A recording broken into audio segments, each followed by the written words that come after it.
Okay, so we just finished about the project about the solar shower. Start from the end. This is a clawfoot tub fixture that I had to modify a little bit, but I rescued it from another job. There are two hoses that are coming out of the bottom, one cold and one hot. The hot one leads to the top of a 30-gallon copper tank that I also salvaged from an old water heater, which I've super insulated with a with 1-inch rigid insulation, which I cut into 6-inch strips, and I laid that around, and then I put a standard water heater blanket around that, and then a discarded rubber mat from a restaurant.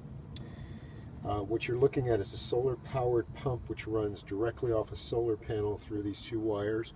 That goes to the positive end of the solar panel, and this is the negative end. What you're looking at is the back of a solar panel that doesn't have a frame. I just mounted it on this contraption that I built.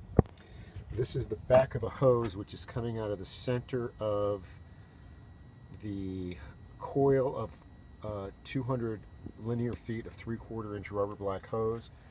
The other end of it is coming out over there. So the thought is that the pump is pumping water from the top of the tank into that hose, goes through the coil, comes out through that hose, and goes back into the tank, and it's just a recirculating loop, circulating the approximately 25 gallons of water that's in the whole system. The water is fed from city water, which comes in there. There's a valve shutting it off right now. Once the valve is opened, that pressurizes the system. It tees off right there. The hose closest to us is the cold water hose going directly to the shower.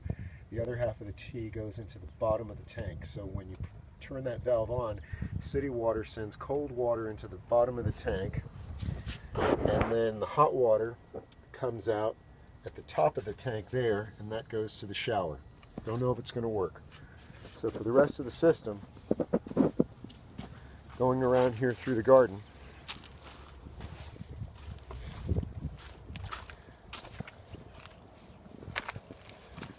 there's the coil of black rubber hose from the front, and there's the solar panel I salvaged.